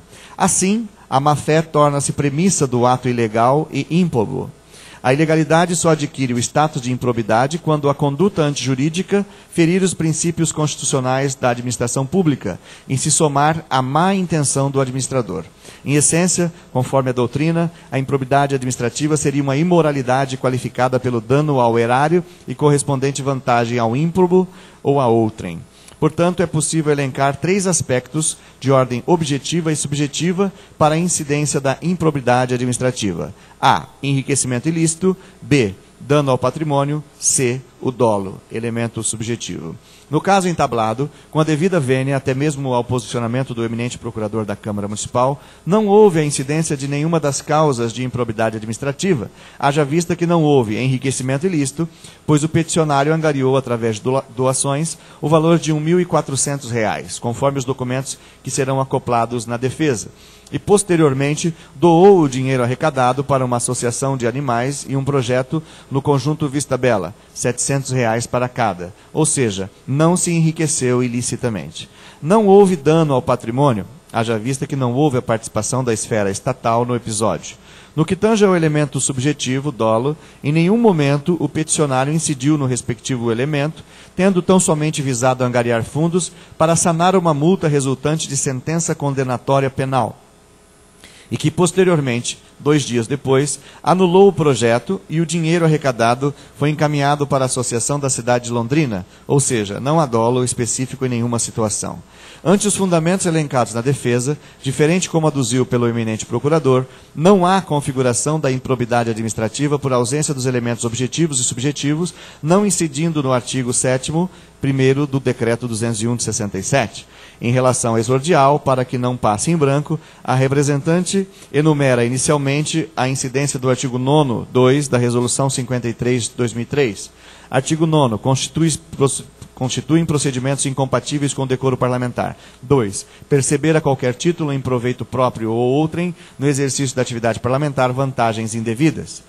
De forma interpretativa, pressupõe vantagens indevidas a incidência de algum crime, como, por exemplo, concussão, artigo 316 do CP, corrupção passiva, artigo 317 do CP, prevaricação, artigo 319 do CP, ou seja, há uma equidade entre o artigo 9º, 2 da Resolução 53 de 2003 e um crime específico. Não foi sequer encaminhado para a autoridade policial, ou mesmo o Ministério Público, qualquer documento ou questão inerente que pudesse insurgir em abertura de investigação. Não há crime de estelionato. Evidentemente, haja vista que não há tipicidade na conduta. 5.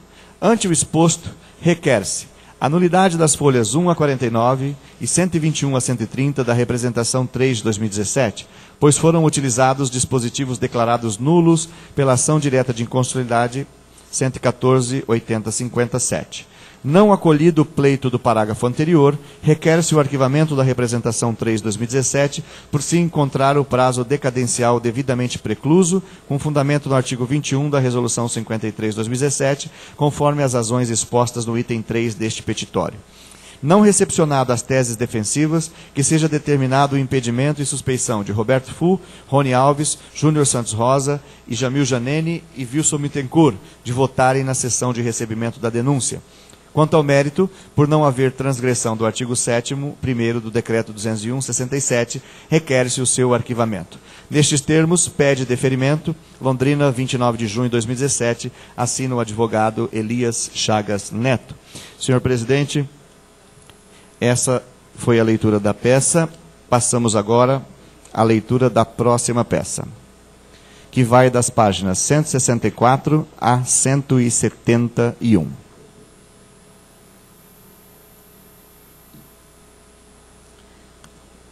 Vistos, julgo de acordo com o artigo 2693 do CPC, extinto o presente processo de busca e apreensão processado sob o número 523/2000, promovido por União Administradora de Consórcio contra Sebastião José Madureira, em face de desistência, requerida às folhas 19 e 20, que homologo. Sentença 580/2000, homologatória, execução de título extrajudicial. Julgo, de acordo com o artigo 267 do CPC, extinto o presente processo de execução de título extrajudicial, promovido por Milênia Agrociências contra a Cooperativa Mista Agropecuária, em face de desistência da requerida, que homologo. Sentença 581/2000, homologatória, execução fiscal. Vistos, julgo de acordo com o artigo extinto o projeto de execução fiscal promovido pelo município de Londrina como Amadeu Mortari, em face de desistência, homologo. Sentença 582/2000, mérito, mandado de segurança sob o número 400/2000. Vistos e examinados os presentes autos de mandado de segurança, sob o número 400/2000, Antônio Casimiro Bellinati, inicialmente qualificado, impetrou o presente mandado de segurança preventido em face à Câmara Municipal de Londrina, ante ato de seu presidente, objetivando o provimento de natureza liminar para que seja determinada a autoridade coautora a substituição dos vereadores Carlos Eduardo Santa Rosa e Elza Correia pelos seus suplentes na convocação para a sessão extraordinária a realizar-se no dia 21/6/2000, às 7 horas, através do edital ora anexado, haja vista a flagrante suspeição arguida. Por aditamento à inicial, os nominados vereadores foram incluídos na relação processual através da petição de folhas 88. Alega o impetrante que foi designada a data de 21/6/2000 para a sessão extraordinária de julgamento. Afirma ainda que protocolou o pedido junto à Câmara Municipal, pleiteando o impedimento dos vereadores para votação, tendo sido encaminhada à Procuradoria Jurídica, não tendo sido exarado qualquer entendimento. relata e transcreve excertos de entrevista concedida pelo prefeito Jorge Scaff sobre a existência de um compromisso político dos vereadores. Sustenta a condição de julgadores dos vereadores impetrados e imputa-lhes afirmações que induziriam pré-julgamento e, portanto, revestidos de suspeição. Projeta a situação fática a dispositivos legais invocados para assentar o requisito do fumus boni iuris. Segundo o impetrante, o perigo na demora decorre da continuidade dos trabalhos do legislativo local, sem lhe assegurar julgamento imparcial e consoante ditames do devido processo legal. Argumenta tornar-se ineficaz a medida se concedida a final. Concedida e perpetrada a liminar folhas 90, 108 e 110, denegados os pedidos de reconsideração, a Câmara Municipal prestou informações sustentando a perda do objeto deste writ. A exceção de suspeição suscitada pelos vereadores litisconsortes foi rejeitada pelo Tribunal de Justiça do Estado, consoante atesta o documento de folhas 140 a 143. Finalmente, o Ministério Público opinou pela extinção do processo, em virtude da perda de objeto desta demanda ou pelo improvimento da ordem solicitada. É o relatório. Decido. Primeiro, desprovidos de razão a entidade impetrada e o Ministério Público ao sustentar em sede preliminar a perda do objeto do presente mandamos. A alegação de perda do objeto, embora corriqueira no meio forense para expressar exaustão ou realização concreta do provimento definitivo pleiteado, é inadequada e incoerente em face do sistema processual. Absolutamente nenhuma ação, enquanto não receba provimento jurisdicional, terminativo ou definitivo, perde seu objeto. Sempre haverá um objeto de decisão judicial que, em síntese, será expressado pela resposta do Estado. Juiz, ao pedido de tutela jurisdicional formulado, para negá-lo ou concedê-lo, ou mesmo para se afirmar jurisdicionalmente a inadmissibilidade de sua cognição. Alegar que, com a concessão de liminar, provocou-se a perda do objeto da demanda, é admitir-se que, através de decisão interlocutória, o juiz se pronuncie sobre o mérito da demanda. É reconhecer que o direito alegado pela parte obteve solução definitiva, através de um provimento provisório. É convencer que o conteúdo do provimento liminar tem a mesma natureza de sentença. É, enfim, atribuir aos provimentos initio litis, de caráter antecipatório ou cautelar, natureza que processualmente não tem, e no sistema nacional jamais tiveram. Ademais, em nenhum dispositivo legal do ordenamento pátrio há qualquer referência à perda de objeto da demanda para se lhe atribuir a consequência da extinção do processo sem julgamento de mérito. Se, todavia, a alegação da perda do objeto é inspirada ou compreendida como perda do interesse processual ao devido provimento jurisdicional almejado pelo impetrante, o equívoco não deixa de ser menor. De fato, é preciso observar que as implicações e resultantes da análise de mérito, no caso, podem levar até a nulidade do julgamento do impetrante pela Câmara Municipal. Essa observação resulta da subsistência do interesse processual à decisão de mérito. Ademais, a exaustão do provimento liminar não esgota e nem elimina de análise as questões relacionadas à existência ou não do direito invocado. Por fim, decisão liminar, segundo o sistema, tem sempre o caráter provisório, vida limitada, isso é, enquanto não se decidida a demanda por seu mérito. Na verdade, o sistema processual vigente não admite mágica jurídica para se converter um provimento concedido inaudita et altera pars em sentença, com todo o seu caráter e com todas as consequências que dela possam advir.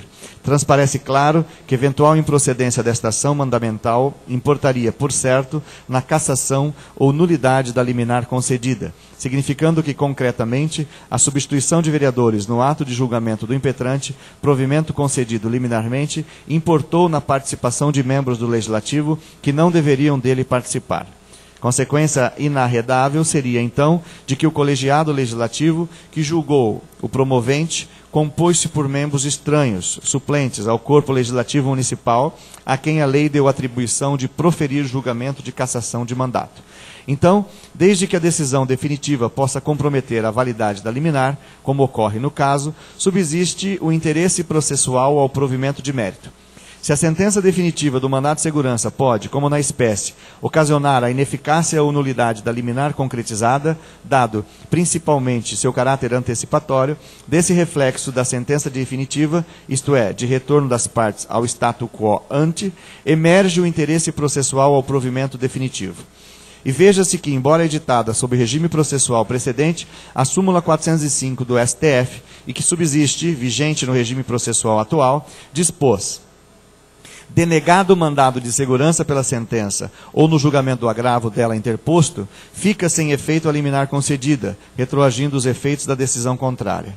É certo, todavia, que a regra a ser observada é de que a eficácia da liminar pode ser suspensa, revogada ou mesmo restabelecida, tendo em conta o caso concreto e os parâmetros legais da regência.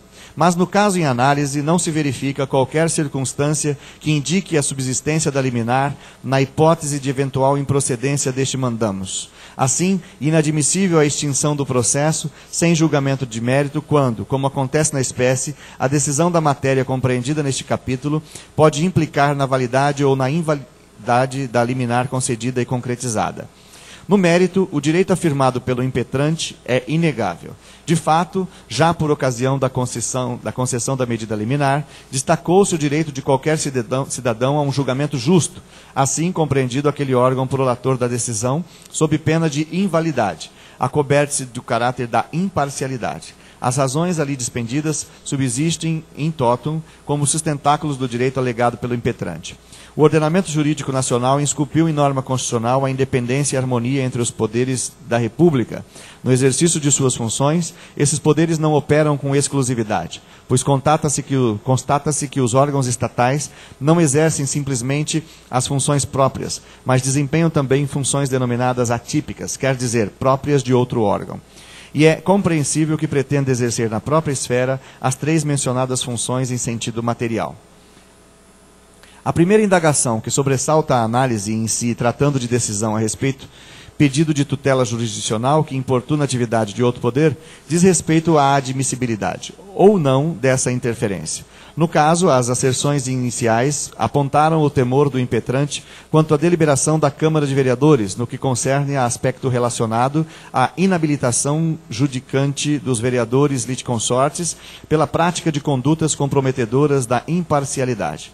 Se é certo que a decisão da Câmara, nessas hipóteses, tem conteúdo eminentemente político, consoante se verá também é certo que sujeitam-se os votantes a regras jurídico-processuais que asseguram ao denunciado, promovente, um julgamento, no mínimo, adequado e legítimo. A imparcialidade deve ser, enfim, o principal atributo daquele que julga, da conclusão autorizada de que o impetrante submete-se a um julgamento político, e nesse caso, o decisum pode ser absolutamente arbitrário. Não se pode deduzir que as regras instrumentais concernentes ao processo e ao procedimento devam ser igualmente arbitrárias, pois aí opera a ordem jurídica e não a política. Somente assim se compreende a preocupação do legislador em assegurar ao denunciado a ampla defesa e o devido processo legal. Isto quer dizer estar autorizado o judiciário a ingressar na cognição de fatos que atentem os princípios processuais, sendo, porém, intocável o mérito da decisão da Câmara. Essa compreensão deflui do processo de natureza do impeachment como instituto político-jurídico. Nem se submete integralmente às disposições jurídicas, mas também não vai ao ponto de subordinar-se totalmente aos postulados e ao arbítrio político. Cada poder, em verdade, tem um setor que é seu e que, por isso, é indevassável. Não há exceção no que respeita ao legislativo. Particularmente no processo de cassação de mandato de prefeito, é preciso notar que a atuação do vereador nesses dois momentos, político e jurídico, não causa espécie, pois, na realidade, o homem poderá atuar juridicamente em determinado momento e politicamente em outro, legal ou fatidicamente, em certos casos, se exige, o texto aqui é em espanhol, ou que aniquile sua dimensão política ou lá jurídica. Uma citação de Nestor Pedro Sagues. Concentrando-se a questão fundamental no aspecto relativo à imparcialidade dos vereadores litisconsortes, torna-se patente que o problema se desloca ao campo jurídico de invalidade do julgamento e que, através deste writ, se pretende inibir. Desta forma, inarredável o conhecimento judicial da matéria suscitada pelo impetrante. Eis que as questões não escapam aos limites da atividade jurisdicional e refere-se ao aspecto da validade do processo instaurado. É tradição no direito nacional, a partir da instalação do regime republicano, a catalogação do impeachment no ambiente político. Consoante já se destacou nesses autos, assenta-se a cassação do mandato de causa política, funda-se em elementos e razões políticas e, principalmente, o decreto emana de decisão prolatada por agentes políticos. Porém, não se pode negar igualmente que o provimento atribuído à Câmara de Vereadores detém o caráter de decisão na sua exata compreensão.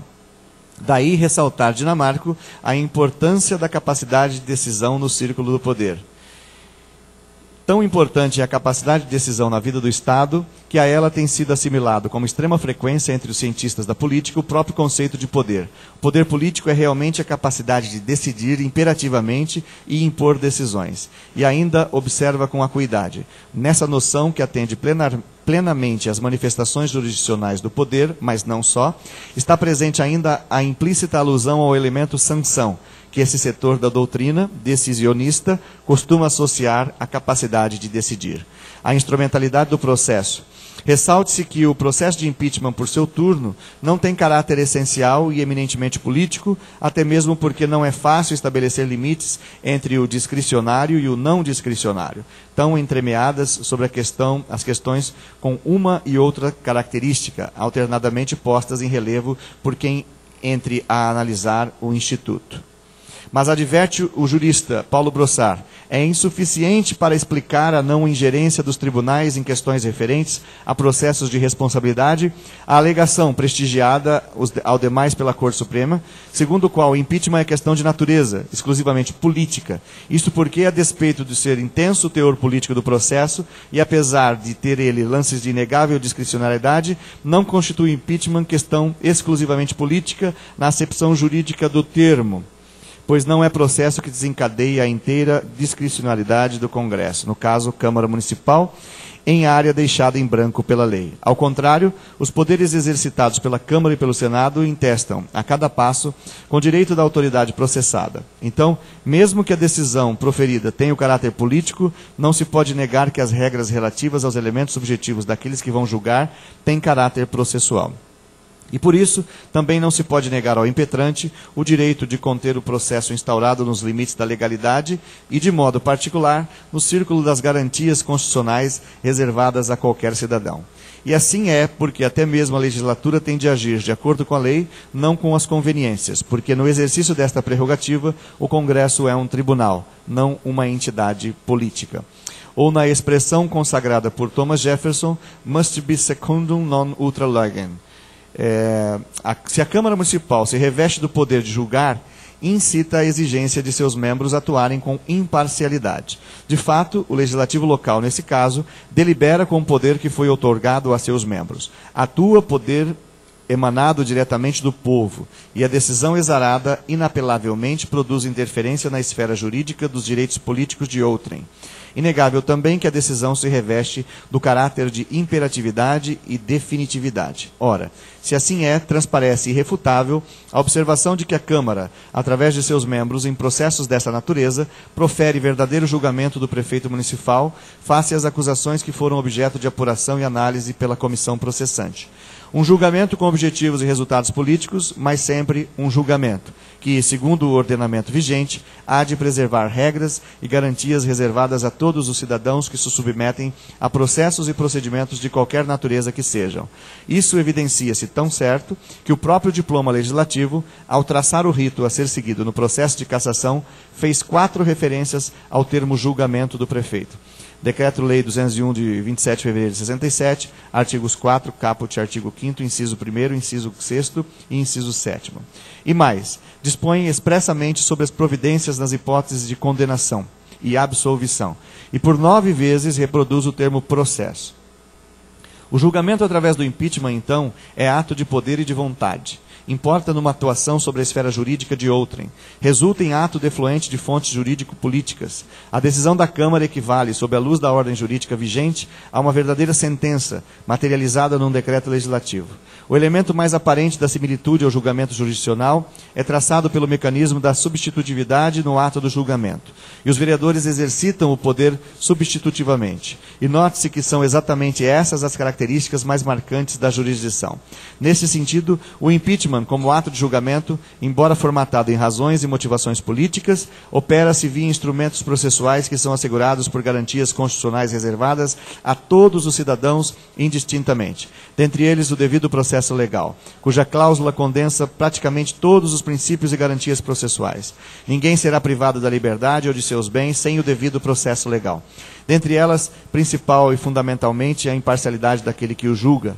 A Constituição, adverte Brossard, não é museu de raridades históricas para a contemplação estática do passado, nem um feixe de normas com rigidez cadavérica, mas um tecido de relações dinâmicas, portador de um princípio de vida. Suas normas devem iluminar todos os recantos dos poderes no desempenho de suas funções que são acometidas a seus órgãos. Ainda que atribuísse ao procedimento de julgamento caráter administrativo, mesmo assim seria cobertado pela garantia dessa norma. Sobre esses aspectos, portanto, imperativa a incidência das garantias processuais estabelecidas na Constituição no julgamento do impetrante. Negar-se ao denunciado essas garantias resultaria, consoante anotou o próprio promovente, na admissão de um tribunal de exceção, objurgado expressamente pelo sistema jurídico.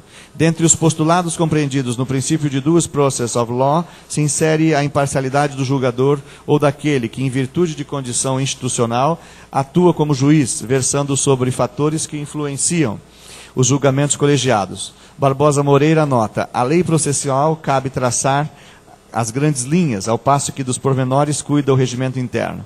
Notas, a imparcialidade é o valor maior e, concomitantemente, o princípio fundamental em que deve se assentar o poder de julgar. No campo penal é tão grave o vício que, uma vez reconhecida a suspeição, tornam-se nulos todo o processo. Constitui a imparcialidade do julgador uma das garantias do Estado democrático de direito. Por isso que a legislação processual dita regras destinadas a coibir a discriminação judicial, que é a mais odiosa de todas as formas de discriminação, como sejam aquelas atinentes à suspeição e impedimento de magistrados. O devido processo legal é a razoabilidade das leis na nova Constituição do Brasil. Se no processo do impeachment do prefeito municipal a decisão culmina como uma condenação ou absolvição, a Câmara Legislativa, através do voto de seus vereadores, julga. E é certo que no sistema jurídico nacional é inconcebível que membro de um órgão de julgamento colegiado de qualquer natureza que seja, dele participa com roupa de imparcialidade. O impeachment é um processo de feições judiciais que, ao se emancipar do processo criminal, dele conservou, contudo, as formalidades e os estilos. E o princípio da imparcialidade é inseparável de qualquer processo que culmine com o julgamento. No caso, os documentos anexados à inicial comprovam, documental e satisfatoriamente, que os vereadores litisconsortes pautaram por condutas que visivelmente comprometeriam a necessária imparcialidade no ato de julgamento, produziriam manifestações públicas incompatíveis com o caráter exigido ao julgador, manifestaram precedentemente interesse inequívoco para caçar os direitos políticos do denunciado, revelaram disposição de que, com suas decisões, inviabilizar a candidatura do promovente, distorcendo os objetivos político-jurídicos do julgamento. A afirmação da vereadora Elza Correia, produzida à Folha de Londrina, datada de 24 de fevereiro do corrente ano, no sentido de que a cassação constitui a única forma de inviabilizarmos a candidatura dele, é cassando seus direitos políticos, revela a distorção imprimida ao julgamento e, ao mesmo tempo, o direcionamento parcial que se imprimiria ao julgamento do impetrante. Por seu turno, o vereador Carlos Santa Rosa produziu afirmações em relação ao impetrante, incompatíveis com a condição de quem deva participar do colegiado juiz. As considerações objetivas, referentes à personalidade do impetrante, afirmando mau caráter, as referências a ex-prefeito, nominando diretamente o impetrante, revelam animosidade em relação ao promovente e expedição de conceitos já pressupondo o resultado do julgamento, ambas incompatíveis com a postura do julgador, que, pelo seu voto, produz interferência na esfera dos direitos cívicos do impetrante. Então, o direito que se protege através do presente mandado de segurança é de um julgamento emanado de um processo estabelecido segundo regras e garantias constitucionais que se sustentam na imparcialidade do órgão judicante.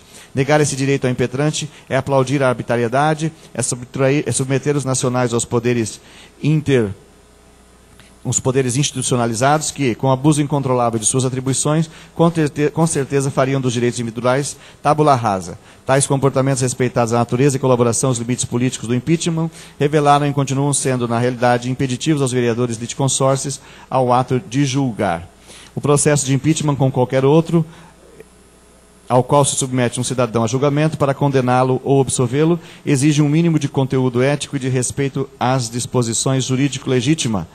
E o próprio autor assinala os limites da aferição judicial, ao advertir mutatis mutandis. Não se entenda daí que o poder do Congresso seja arbitrário, pois, a despeito do princípio